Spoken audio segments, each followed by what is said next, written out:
আসসালামু আলাইকুম রহমতুল্লাহ। প্রিয় দর্শক, সংসদের প্রথম দিনেই চমক দেখালেন জামাতের আমির বিরোধী দলীয় নেতা আমির জামাত ডক্টর শফিকুর রহমান। প্রিয় দর্শক, তিনি তার নিজ এলাকায় সকালবেলা আপনারা দেখতে পাচ্ছেন ঢাকা 15 নম্বর আসনে যেখানে তিনি এমপি হয়েছেন, তার নিজ আসনে প্রিয় দর্শক পরিষ্কার পরিচ্ছন্ন যে কর্মসূচির অভিযান সেটা তিনি পরিচালনা করলেন। নিজের হাতে তিনি রাস্তা পরিষ্কার করতেছেন। প্রিয় দর্শক, আপনারা দেখতে পাচ্ছেন এই কর্মসূচি ঘোষণার মধ্যে দিয়েই প্রিয় দর্শক আমির জামাত ডক্টর শফিকুর রহমান এবং বিরোধী দলীয় নেতা ডক্টর শফিকুর রহমানের সংসদের যাত্রা শুরু হলো। আলহামদুলিল্লাহ প্রিয় দর্শক, একটি পরিষ্কার পরিচ্ছন্ন নগরী গড়ার জন্য আমির জামাত ডক্টর শফিকুর রহমানের এই উদ্যোগ অবশ্যই প্রশংসনীয়।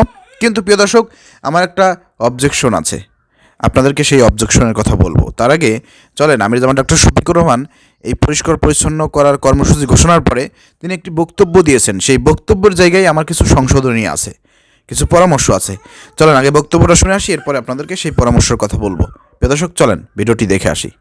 আমাদের ছোট্ট একটা দেশ, আমরা সবাই যদি আন্তরিক হই তাহলে নিজ নিজ আঙ্গিনা আমরা পরিষ্কার রাখলেই দেশ পরিষ্কার হয়ে যাবে।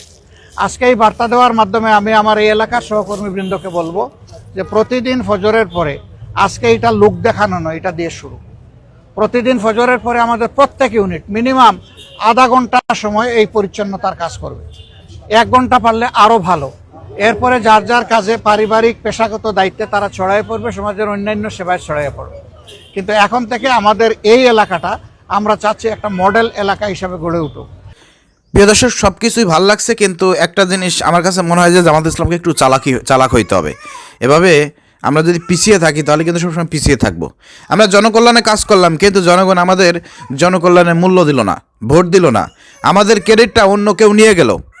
এই আমাদের ক্রেডিটটা যাতে অন্য কেউ চুরি করে নিয়ে যাইতে না পারে সেই দিকে কিন্তু আমাদের লক্ষ্য রাখতে হবে। আপনাদের মনে আছে প্রিয় দর্শক, ওই যে আপনার চট্টগ্রামে শাহজাহান চৌধুরী, বীর চট্টলার এমপি শাহজাহান চৌধুরী, তিনি যখন খালগুলো পরিষ্কার করেছিলেন, সামান্য লাস্টের দিকে কিছু ময়লা ছিল, কিন্তু সিটি কর্পোরেশন এবং বিএনপির লোকজন সেটা নিয়ে রাজনীতি করেছিল এবং বলেছিল যে জামাত কোনো কাজ করে নাই, বলছিল না? অথচ সমস্ত কাজ করছে, সমস্ত খাল পরিষ্কার করছে, কিন্তু লাস্ট অল্প কিছু ময়লা ও লাস্টের দিক বেশি বৃষ্টি নামছিল, ময়লা এক জায়গা হওয়ার কারণে ওইটা নিয়ে রাজনীতি করেছিল মেয়র সাহেব, বিএনপির মেয়র সাহেব, মনে আছে?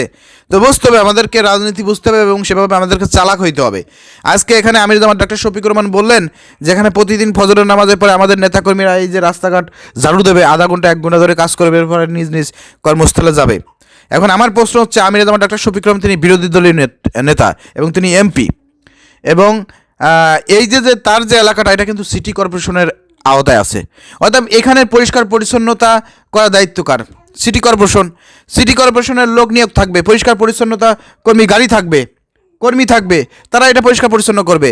আমি যেমন ডক্টর শফিকুর রহমান উপর থেকে নির্দেশনা দেবেন, যদি সরকার এই কাজটা না করে তিনি সেখানে প্রতিবাদ করবেন, সেখানে তিনি বলবেন যে এখানে পরিষ্কার পরিচ্ছন্ন করতে হবে, সমালোচনা করবেন।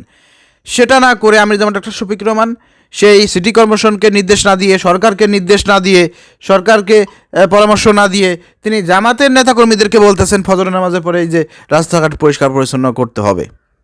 এটা কিন্তু অনেক জামাত নেতাকর্মীদের জন্য এখন এই নির্বাচনের পরে অস্বস্তিজনক। আপনি যাই বলেন না কেন, এটা অস্বস্তিজনক। এটা কিন্তু আমি মনে করি যে রাইট পথ না, এটা সঠিক পথ না। এভাবে নির্বাচনের পরে এখন জামাতের নেতাকর্মীদেরকে আবার রাস্তা পরিষ্কার পরিচ্ছন্ন করতে হবে, তাহলে আমরা কি সবসময় রাস্তাঘাট পরিষ্কার পরিচ্ছন্ন করব? বিষয়টা কি এরকমের? না প্রিয় দর্শক, এখানে সিস্টেম আছে, সিস্টেমে কাজ করতে হবে। এখানে যারা বিরোধী দলীয় আছে তাদের কাজ হচ্ছে সরকারকে চাপ প্রয়োগ করে আপনার পরামর্শ দিয়ে যেভাবে হোক এইগুলো কাজগুলো আপনার করা। সিটি কর্পোরেশনের দায়িত্ব, সিটি কর্পোরেশনকে কীভাবে এখানে আনা দরকার, পরিচ্ছন্ন কর্মীদেরকে কীভাবে এখানে এনে এটা পরিষ্কার পরিচ্ছন্ন করা দরকার, সেই প্ল্যান পরিকল্পনা করতে হবে।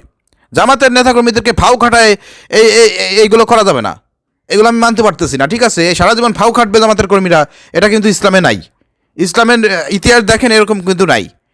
ঠিক আছে, অতএব এখানে দায়িত্ব সিটি কর্পোরেশনের, তারা এসে এখানে পরিষ্কার পরিচ্ছন্ন করবে, এ বিষয়ে সরকারকে চাপ প্রয়োগ করবে আমির জামাত ডক্টর শফিকুর রহমান, সেটাই সবচেয়ে ভালো হবে।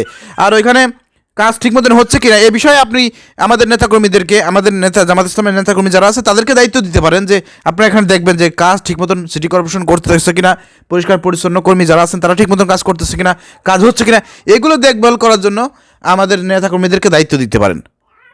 কিন্তু এই যে ফজর নামাজ পড়ার পরে ঝাড়ু হাতে নিয়ে এইভাবে পরিষ্কার পরিচ্ছন্ন করতে হবে, এটা আমি মনে করি অপমানজনক। জামাত নেতাকর্মীদের জন্য নির্বাচনের পরে অপমানজনক এটা।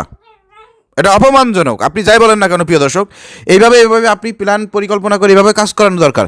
আপনি দেখা যাবে যে আমরা পরিষ্কার পরিচ্ছন্ন করলাম, দিন শেষে সিটি কর্পোরেশন এসে অল্প একটু পরিষ্কার করে, নাম হলো সিটি কর্পোরেশনের, নাম হলো সরকারের, আমাদের কোনো ক্রেডিট নাই। ওই যে প্রথমে বললাম না, শাহজাহান চৌধুরীর এলাকার আমি এক্সাম্পল দিলাম না। অথবা আমাদেরকে চালাক হইতে হবে ভাই, আমাদেরকে সিস্টেমেটিক কাজ করতে হবে, সিস্টেমেটিক কাজ করতে হবে, ঠিক আছে? নেতাকর্মীদেরকে বুঝতে হবে, নেতাকর্মী পালস বোঝার চেষ্টা করতে হবে। আমরা করলাম, দিন শেষে সিটি কর্পোরেশনের নাম হলো, তাই না বিষয়টা? তো হিসাব নিকাশ করে আমাদেরকে কাজ করতে হবে। আমি মনে করি যে সরকারের চাপ প্রয়োগ করে সরকারকে এইসব বিষয়ে আরও সচেতন হতে হবে। খালি আমাদের নেতাকর্মীদের উপর সব সারা জীবন আমরা দিয়ে যাবো, টাকা পয়সা থেকে শুরু করে মেধা, শ্রম, আমাদের জীবন, মাল সব কিছু খালি ব্যয় করে দেবো, খালি ব্যয় করে দেবো।